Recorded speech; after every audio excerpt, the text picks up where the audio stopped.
یہ وہ اشرہ ہے جس میں لیلۃ القدر بھی آنے والی ہے۔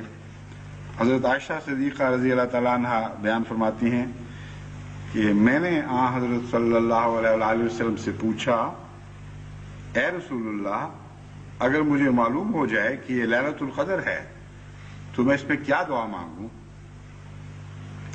اس پر حضور صلی اللہ علیہ وآلہ وسلم نے فرمایا، تو یوں دعا کرنا، اے میرے خدا، تو بخشنے والا ہے، بخشش کو پسند کرتا ہے، مجھے بخش دے اور میرے گناہ معاف کر دے۔ یہ بہت ہی اہم اور بنیادی دعا ہے، اور خصوصیت سے میں نے آج کے خطبے کے لیے اس لیے چنی ہے کہ لوگ اس دعا کو بھول کر فضلوں کی باتیں کرتے رہتے ہیں۔ اے خدا میرے قرضے اتار، اے خدا مجھے دولت عطا کر، مجھے فلاں کی طرف سے آنکھوں کی ٹھنڈک نصیب کر، خوشحالی بخش، صحت عطا کر، میرے عزیزوں اور پیاروں کی طرف سے خوشیاں دکھا، وغیرہ وغیرہ، اور بھول جاتے ہیں کہ کوئی عمارت بنیاد کے بغیر تعمیر ہو ہی نہیں سکتی، اور تمام فضلوں کی جڑ بخشش میں ہے، اور تمام ترقی کی بلند منازل بخشش کی بنیاد پر کھڑی کی جاتی ہیں۔ اگر ایک انسان اپنے گناہوں سے غافل ہو اور یہ خیال کرے کہ کوئی فرق نہیں پڑتا، ہو گیا جو ہو گیا، اور فضلوں کی باتیں کرتا ہو، وہ جاہل ہے، اس کو پتہ نہیں کہ اس کی دعا بخشش کے بغیر قبول ہو ہی نہیں سکتی۔ صاف سطح ہوگی تو پھر اللہ کے فضل اس پر نازل ہوں گے۔ پہلے کپڑے کو دھویا جاتا ہے، پھر رنگ چڑھائے جاتے ہیں، گندے کپڑے پر تو کوئی رنگ نہیں چڑھتا۔ بس بخشش کی دعا سب سے اہم دعا ہے، اور حضرت اقدس محمد رسول اللہ صلی اللہ علیہ وآلہ وسلم نے لیلۃ القدر میں، جو ساری زندگی سے بہتر ایک رات ہے، جس کے متعلق قرآن کریم میں پتہ چلتا ہے کہ ایسی رات ہے وہ نصیب ہو جائے تو ساری زندگی کی اس کی بن سنور جاتی ہے، زندگی کی ساری محنتیں کام آ جاتی ہیں۔ اس رات کے خاص لمحوں کے لیے حضور صلی اللہ علیہ وآلہ وسلم نے یہ دعا تجویز فرمائی کہ عائشہ یہ دعا کیا کرو، اے میرے خدا تو بخشنے والا ہے، بخشش کو پسند کرتا ہے، مجھے بخش دے اور میرے گناہ معاف کر دے۔ اس دعا کے وقت اگر ایک انسان صرف لفظی طور پر اس دعا سے گزر نہ جائے بلکہ اپنے ذہن میں اپنے گناہوں کو حاضر کرے تو ایک بڑی لمبی مشقت کی رات درپیش ہوگی، کیونکہ انسان جتنا کھودتا ہے بچپن سے لے کر اپنے اس عمر تک جس میں وہ پہنچا ہوا ہو، اس کو کثرت سے گناہ اندر سے نکلتے ہوئے دکھائی دیں گے۔ بعض وقت یوں لگتا ہے کہ جیسے سیاہ لباس میں ملبوس گناہوں نے ایک جلوس نکال دیا ہے، اور ہر گناہ ایسا ہے جو انسان کی ہلاکت کے لیے کافی ہے اور نافرمانی پر مبنی ہے۔ تو بہت سے انسان تو ایسے ہیں جن کی زندگی کے اکثر اعمال، یعنی غیر معمولی طور پر کثرت سے ان کے اعمال گناہوں میں ملوث ہوتے ہیں، شاذ کے طور پر کوئی نیکی نصیب ہوتی ہے، اور جو نیک کہلانے والے ہیں وہ بھی جب ٹٹولتے ہیں تو پتہ چلتا ہے کہ محض اللہ کی طرف سے ایک ستاری کی چادر ہے جس کے اندر وہ زندگی بسر کر رہے ہیں۔ لیکن اگر ان کا اپنا حال دنیا کے سامنے ظاہر ہو جائے تو دنیا میں مکروہ ترین انسان شمار کیے جائیں۔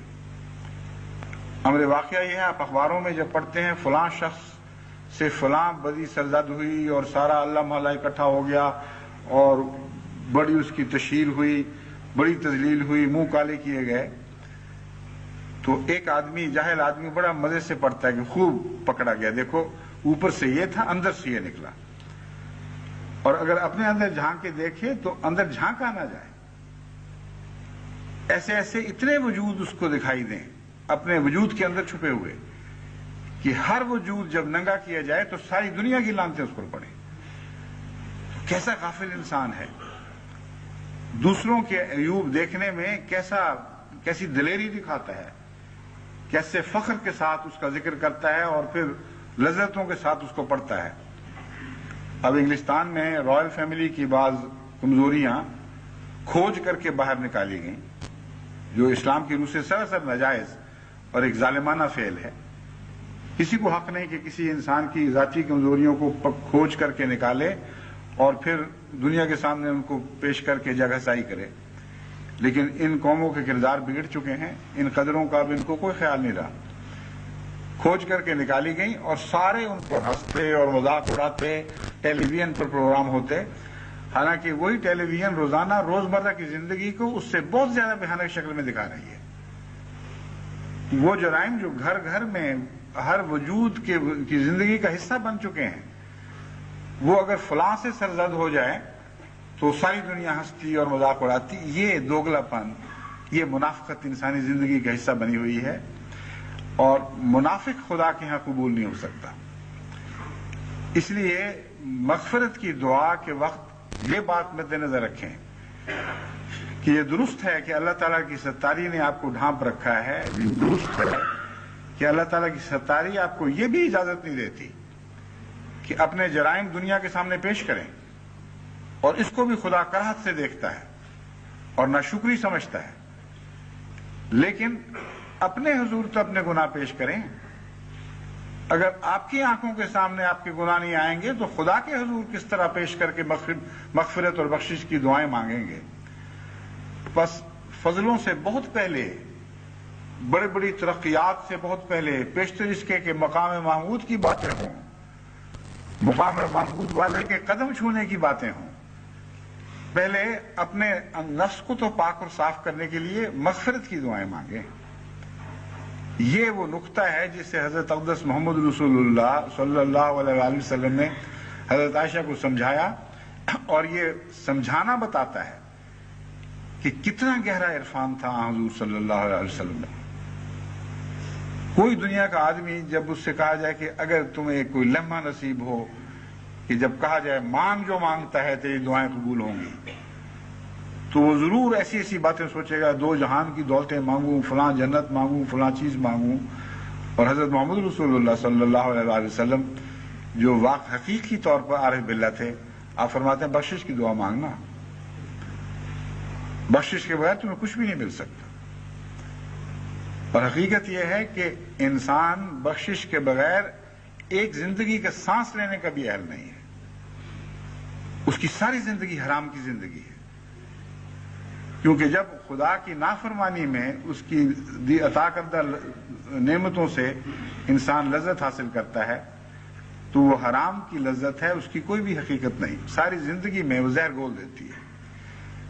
تو ہم میں سے کوئی بھی ایسا نہیں جو حقیقت میں پاک ہو. تبھی قرآن کریم نے اللہ تعالیٰ فرماتا ہے وَلَا تُزَكُّوا أَنفُسَكُمْ هُوَ أَعْلَمُ بِمَنِ اتَّقَىٰ، کہ تم اپنے آپ کو پاک صاف نہ بنایا کرو. کیا باتیں کرتے ہو تم، کیسے ذکی اور کیسے پاک انسان ہو؟ اللہ کو پتا ہے کہ کون پاک ہے. تم اپنی ماں کے پیٹ میں جب جنین کی صورت میں کروٹیں بدل رہے تھے، اس وقت سے خدا تمہیں جانتا ہے کہ تمہاری حیثیت کیا ہے، تمہارے اندر خلقی کمزوریاں کیا کیا ہیں، جنہوں نے بڑے ہو کر پھر کیا کیا رنگ دکھانے تھے. ان سب باتوں سے اللہ بے خبر ہے. وہی پاک ہے جسے اللہ پاک قرار دے. بس مقام محمود پر غور کرتے ہوئے یہ سارا مضمون سمجھ آتا ہے.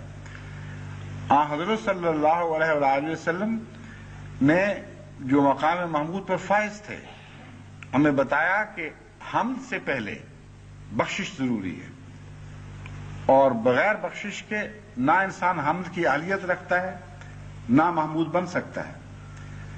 بس تہجد کی دعاؤں میں سب سے زیادہ اپنی بخشش پر زور دیں، اور جیسا کہ میں نے عرض کیا ہے اپنے سامنے اپنے گناہوں کے جلوس نکالیں اور ایک ایک جگہ ٹھہر کر دیکھیں کہ آپ کیا کرتے رہے ہیں، کس کس جگہ آپ نے اپنے نفس کی غلامی کی ہے اور خدا کی غلامی سے اپنی گردنوں کو آزاد کیا ہے. وہی مقام ہے جہاں آپ نے شیطان کی غلامی کی ہے، اور خدا سے آزادی کا نام شیطان کی غلامی ہے. درمیان میں کوئی چیز نہیں ہے، نو مینز لینڈ کوئی نہیں کہ جہاں آپ دو چار آزادی کی سانس بسر کر سکیں. اگر خدا سے آزاد ہوئے ہیں تو لازماً شیطان کے غلام بنے ہیں.